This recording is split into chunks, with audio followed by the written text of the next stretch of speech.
Hey everyone, this is day 4 of my week of daily videos recounting incredible stories involving animals.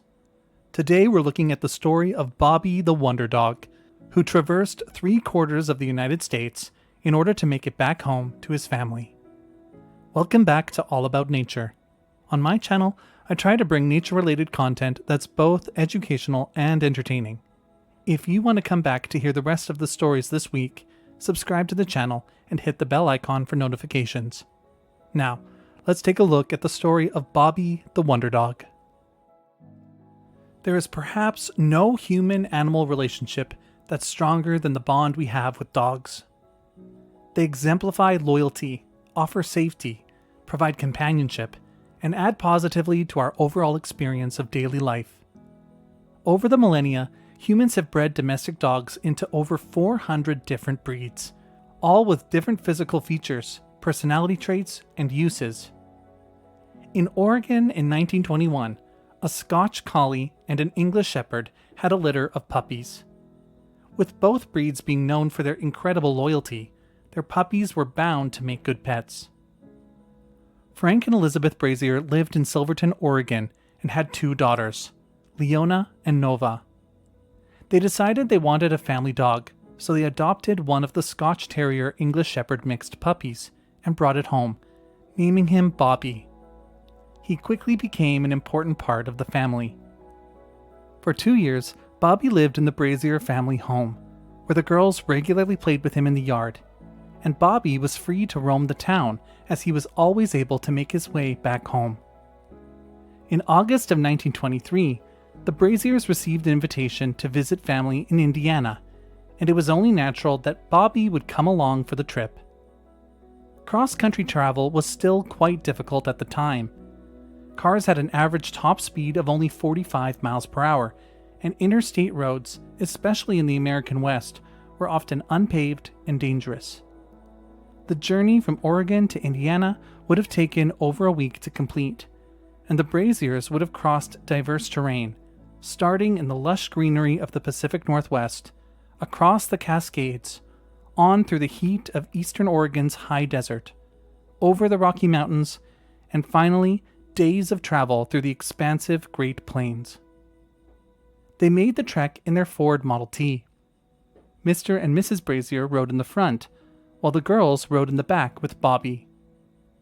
Every evening, the family would find a service station to stop at, where they would let Bobbie out to run around before sleeping for the night.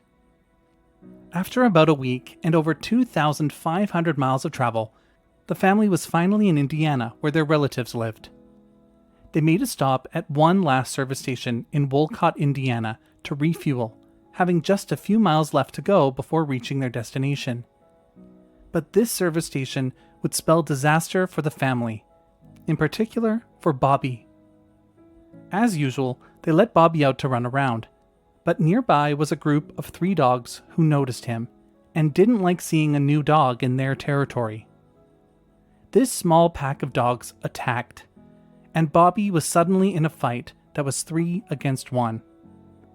Thankfully, he was fast, and in order to protect himself, he ran as quickly as he could from the other dogs, disappearing out of sight. The family was in shock, but they knew Bobbie was good at finding his way around, so they waited for him to return. After a short time, when Bobbie didn't emerge, they began walking around the neighborhood, calling his name as they searched. For hours, they tried to find him, before Mr. and Mrs. Brazier made the difficult decision to call off the search and continue on to their relative's home. The family likely left that service station in tears, worried that they would never see Bobbie again. They spent a few days visiting family before they needed to make the long journey home. Leona and Nova would need to return to school again soon, so they packed up the car and traveled 2,500 miles home, with one member of the family still missing. Meanwhile, in Indiana, Bobbie emerged from hiding, not knowing where he was or where his family had gone. Not much is known about what happened to Bobbie next, but a few pieces of information were eventually pieced together. Not being able to find his family, Bobbie wandered around Indiana, probably for several weeks, trying to find a familiar sight. He was determined to make it back home. At some point, he found his way back to the service station where he had last seen his family. Bobbie wasn't dumb. He knew that the family had traveled an incredibly long distance in the car. He probably also recognized that the car had mainly stuck to the road, which likely had very few turns for most of the distance. Bobbie faced west and made a decision. He was going to try to walk back home. Back in Oregon, the Braziers settled into a new routine without Bobbie. The girls were back in school, and Mr. and Mrs. Brazier were back to running their family cafe, the Rail Lunch Restaurant. Summer turned into fall. Fall turned into winter. That Christmas would have marked 4 months since Bobbie had disappeared. 2 more months passed by, with Bobbie having been missing for half of a year. But it was on a cool February day that one of the Brazier girls was at the family restaurant when she stepped outside. And to her amazement, there on the street, walking towards her, was a thin, mangy dog wagging its tail. It only took a moment for her to realize that somehow, some way, this wasn't just any dog. This was Bobbie, and he had finally made his way home. Mr. Brazier wasn't at the restaurant that day, so Mrs. Brazier, the girls, and a few other friends took Bobbie home to reunite with him. As Mr. Brazier was taking a nap upstairs in bed, the family snuck upstairs with Bobbie. Several eyewitness accounts were recorded of the moment, and according to Carrie Timchuk of the Oregon Historical Society, this is how the joyful reunion went down. Bobbie jumped on the bed and woke Mr. Brazier up. He thought he was dreaming. Bobbie was so tired and exhausted, of course, and worn down. They fed him a sirloin, a big bowl of cream, and he didn't move for 3 days. Bobbie probably traveled about 3,000 miles in total during the 6 months it took him to make it back home. The beginning of his journey was likely the easiest, as he started in August in the flat interior of the country. Bobbie would have walked for miles across smooth terrain in warm weather. But by the time he got to the Rockies, he was facing the cooler temperatures of late fall, and the difficult ups and downs of the mountain passes. As he passed through the eastern part of Oregon and the Cascade Mountains, temperatures would have been well below freezing. Bobbie would have crossed endless plains, swam across rivers, and traversed several mountain ranges in his bid to get home, and signs of his difficult journey were all over his body. Bobbie's fur was matted. He was underweight and dirty. His toenails had been worn down to almost nothing, and he showed signs of multiple injuries that had healed over the long months he was gone.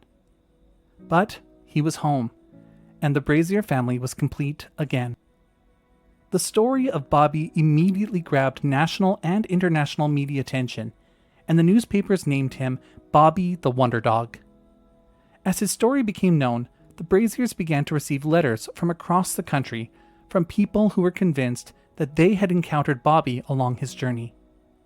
After reading all of the accounts and piecing all the information together, the Braziers had a general understanding of how Bobbie made it back home. On their way to Indiana, the Braziers had spent the night at 7 different service stations. Bobbie was confirmed to have visited all 7 of those service stations on his way back home. He also knew that he could trust people to help him. He would seek out campsites and houses whenever he was hungry or needed help, encountering person after person who would give him food and a place to rest before he continued on his way. When he got to Portland, only about 40 miles from home, an Irish woman came across Bobbie and found that he had some serious injuries on his legs and paws. She took him in for a time and helped him to heal, and when he was better, he was gone. Bobbie's fame was instantaneous. He received gifts from around the world. He was given the keys to multiple cities, and he was featured in newspaper stories, Ripley's Believe It or Not, and only 3 months after he got home, he even appeared in a film about his ordeal titled The Call of the West. He made an appearance at the Portland Home Show, where 40,000 people showed up just to see him. The organizers of the show gifted him with an elaborate doghouse which they called Bobbie's Castle. Bobbie also went on to father a single litter of 15 puppies, all 15 of which were males. But his journey home was paid with a heavy cost to his body. Bobbie's health never fully recovered. In 1927, only 3 years after making it home, Bobbie died at the age of 6. He was buried with honors at the Oregon Humane Society's Pet Cemetery in Portland, with his doghouse, Bobbie's Castle, being placed on top of his grave. Bobbie still holds a special place in the community of Silverton. Shortly after his death, the city held the first annual Children's Pet Parade, which honors the special place animals and pets have in people's lives. The first parade was led by one of his own puppies, named Pal. The town is still covered with depictions of Bobbie. The story of Bobbie the Wonder Dog continues to inspire people. His incredible adventure reminds us of the enduring qualities of love, loyalty, and resilience that exist not only in dogs, but in people. Without the kind help of countless strangers along the way, Bobbie would never have made it home.